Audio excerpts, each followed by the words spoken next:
Terima kasih untuk kawan-kawan media.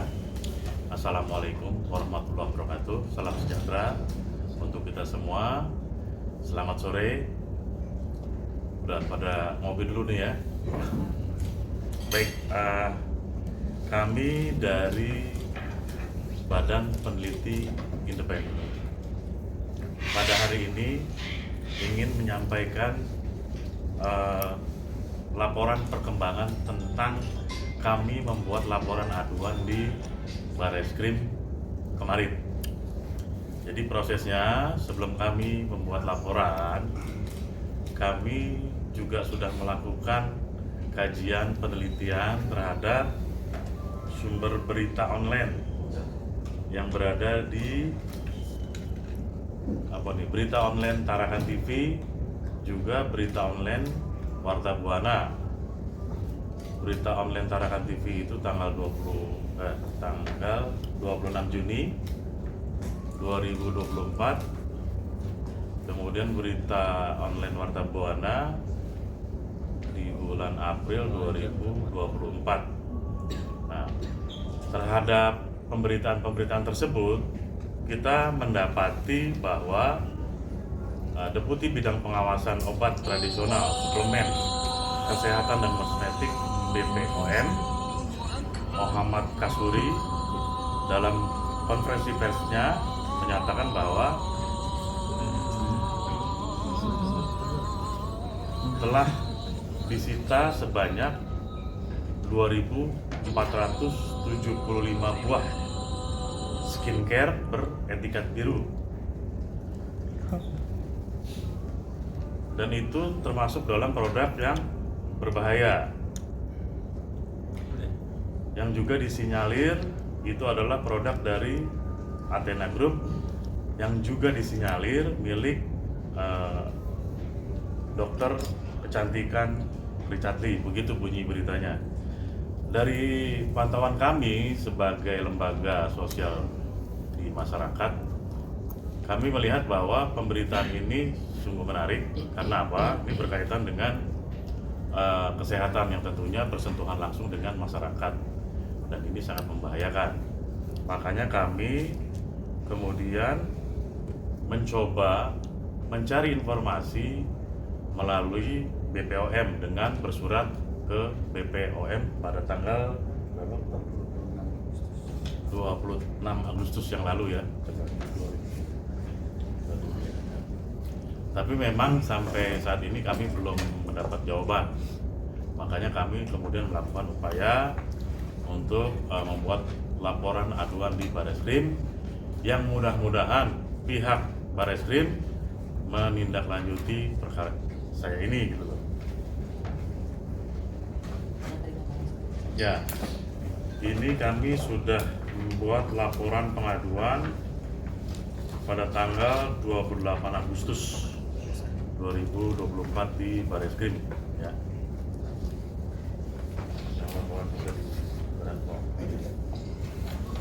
Kami juga sudah bersurat ke BPOM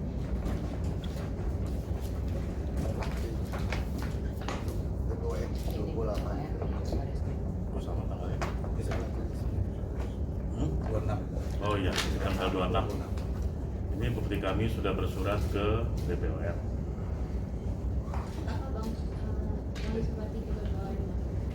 Jadi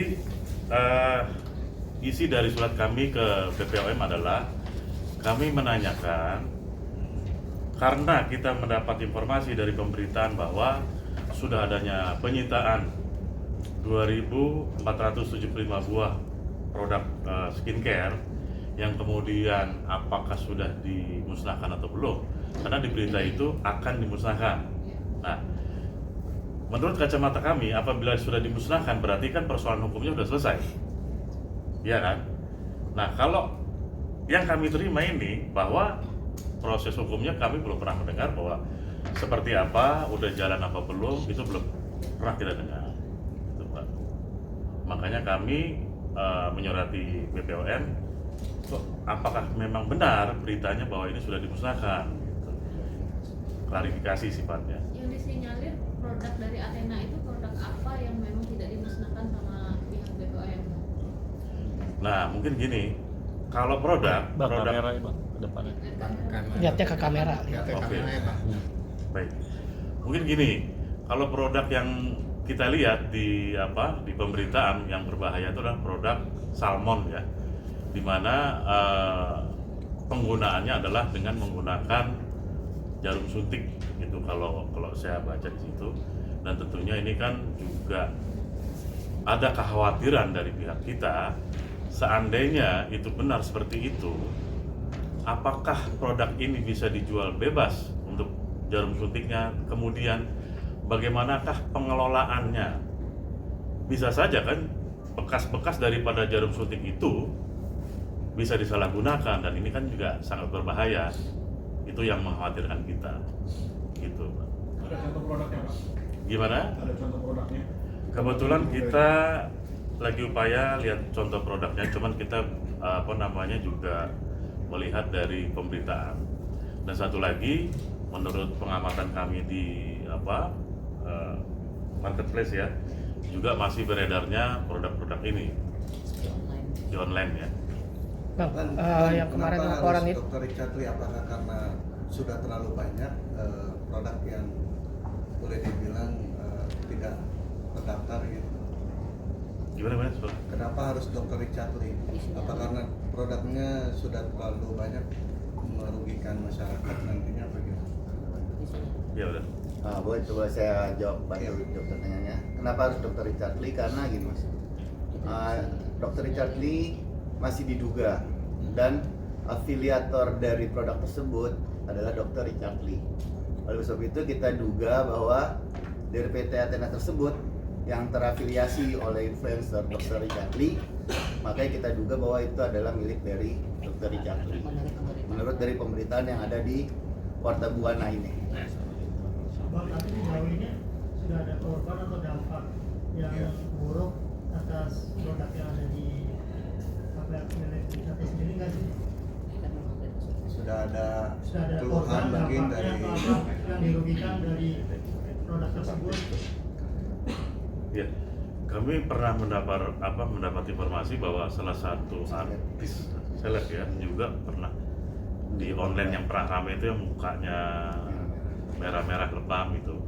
Kami cuma belum mencatat seleb gitu. Bang, berarti kan kemarin ke Barreskrim ini Bang. Pasal yang disangkakan apa sih Bang? Kalau pasal sebenarnya belum masuk ke berarti belum pasal. LP, baru Cuma Dumas. memang baru kalau pengaduan ya? cuman kalau dikaitkan dengan artinya jenis pelanggarannya yang terkait dengan produk itu kan ada undang-undang perlindungan konsumen, juga ada undang-undang kesehatan gitu. Di sini di kesehatan ya. Iya. Di pasal 106 Undang-Undang Nomor 36 tahun 2009 tentang kesehatan, dengan pasal 197 Undang-Undang Kesehatan. Terus sama Undang-Undang Undang-Undang Perlindungan Konsumen pasal 4. Nah, itu kan belum sampai ke arah itu ya. Artinya kemarin kita baru pada tahapan pengaduan. Di awal tadi kan abang bilang terkait insulin, suntikan injeksi suntikan. Berarti selain dari suntikan itu ada bahan-bahan yang berbahaya kan? Nah, Kan yang dari awal kan abang mengatakan ini mestinya dipantau oleh dokter. betul. Karena penggunaan injeksi ini. Betul. Selain daripada injeksi itu, adakah bahan yang disinyalir sangat berbahaya, yang mungkin akan memerlukan memicu waktu selang 2 tahun 4 tahun ke depannya baru ada dampaknya atau bagaimana? Nah, kalau terkait dengan itu, kami tidak pada kapasitas itu untuk menjawab apakah berbahaya atau tidak. Tentunya nanti apakah dari BPOM, kami hanya melihat dari pemberitaan-pemberitaan yang beredar di media, baru sampai situ aja. Berarti belum mengecek ke BPOM terkait izin segala macam termasuk bahannya, belum mengecek. Justru itu kami bersurat untuk klarifikasi. Bagaimana nanti jawabannya nanti ya kita sampaikan. Secara undang-undang lapor Bang. Ya, baru bersurat belum dapat jawaban tapi udah lapor ke polisi. Iya, itu hak masyarakat untuk melapor. Ada diatur dalam undang-undang. Mas, secara undang-undang aturannya seperti apa sih Bang, penjualan produk itu memang tidak boleh di undang-undang pakai jarum suntik apa gimana? Ya, artinya gini, secara pengetahuan umum bahwa apabila satu produk itu menggunakan jarum suntik, artinya kan tidak bisa kita pakai sembarangan dan itu tidak bisa dijual bebas. Kalau misalkan jarum suntik dijual bebas penggunaannya, bagaimana nanti kalau jarum suntiknya itu ada penyalahgunaan? Itu kan juga berbahaya. Bang, sejak kapan sih BPI memantau penjualan produknya Dr. Richard Lee sendiri Bang, sampai akhirnya baru sekarang ada temuan penjualan adanya alat suntik di sana? Ya, BPI ini memantau, mengamati itu semenjak bulan April ya. Semenjak ada pemberitaannya, kemudian juga kita lihat juga nih bahwa Dr.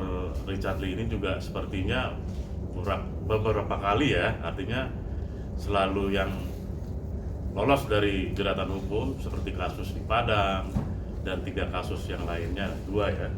Nah itu, apakah juga seperti itu? Artinya apakah beliau ini memang kebal hukum atau gimana? Nah itu nanti petugas kepolisian lah yang akan menindaklanjuti. Apa mungkin BPI alasannya artinya tegas keras untuk melaporkan produk milik Richard Lee? Apakah ada kepentingan dari pihak lain atau murni dari sendiri? Karena kan mengingat tadi sempat juga bilang bahwa Richard itu kebal hukum segala macam. Iya, artinya kan ada apa itu rasa dendam kayak kemarin. Sempat juga kan sahabat polisi sempat juga kemarin melaporkan waktu Richard Lee bikin prank di Padang Palembang.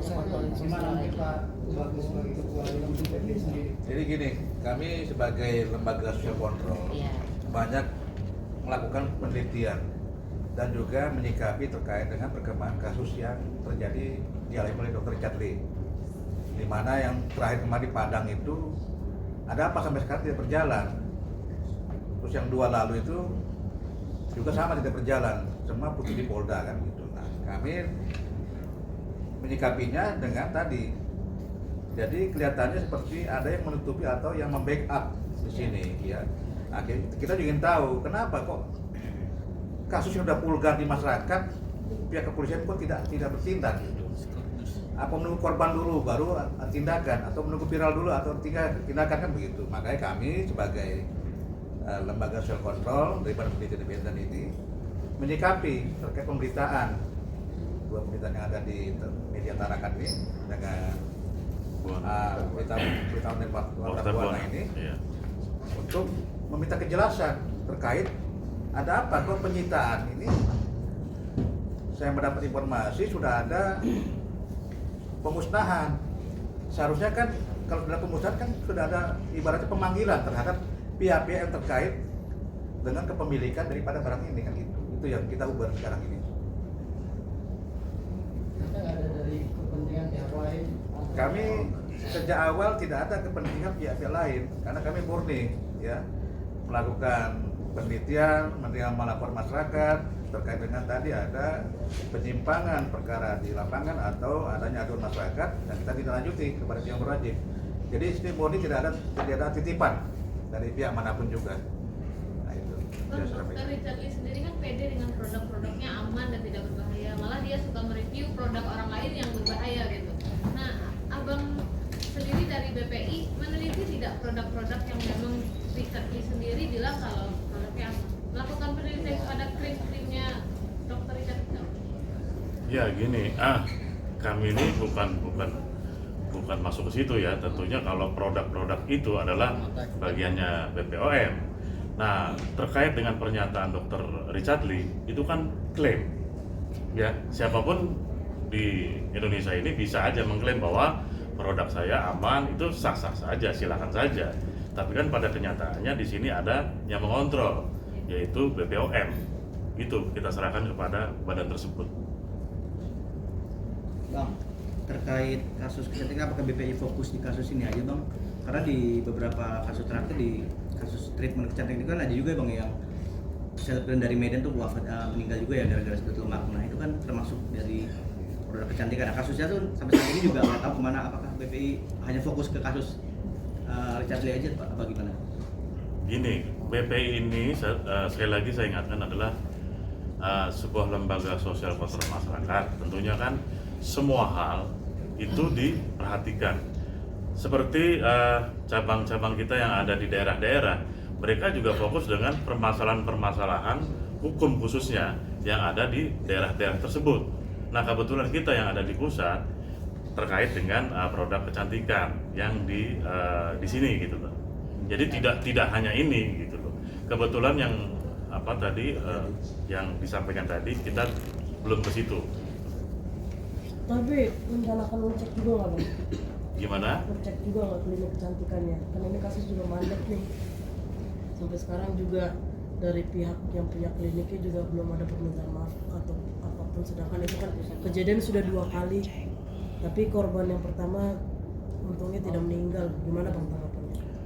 Nah, terkait permasalahan itu mungkin nanti akan kita dalami dulu. Jadi sementara ini kita fokus kepada perkara ini aja dulu. Berarti fokus ke Richard Lee dulu. Iya. Jadi jangan bias nantinya kan. Nanti kita juga akan coba itu kita terima sebagai masukan ya. Kita terima tuh ya. Bang, ini kan baru aduan ya? Iya. Barreskrim. Ada rencana mungkin bikin laporan tersendiri di mana? Ya, kita sekarang percayakan dulu kepada institusi kepolisian. Memang kalau prosesnya aduan itu kan pasti akan diselesaikan dulu di penyelidikan. Apabila penyelidikannya sudah ada ketemu tindak pidananya, kemudian siapa nanti calon tersangkanya, mungkin masuk pada proses penyidikan dengan membuat laporan polisi terlebih dahulu. Saya rasa seperti itu. Mungkin harapannya apa Bang setelah melaporkan saudara Richard Lee? Ya. Mungkin biar ditutup kah? Ditutup apa? Treatmentnya? Izinnya atau gimana? Ya, atau gimana Bang? Artinya gini, kita melihat bahwa BPI ini menginginkan bahwa penegakan hukum di Indonesia ini berjalan dengan sebagaimana mestinya, sesuai dengan aturan.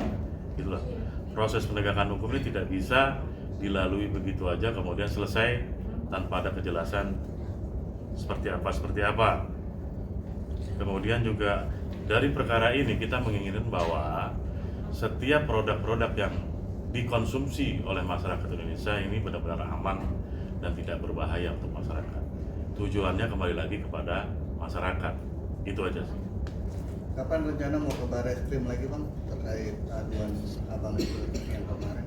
Ya mungkin rencana 2-3 hari ke depan kita akan menanyakan bagaimanakah laporan kita ini. Tapi kalau misalnya nih Bang, laporan di polisi mandek nih, akan berencana juga nggak sih Bang datang ke klinik Athena buat ketemu sama Richard Lee langsung?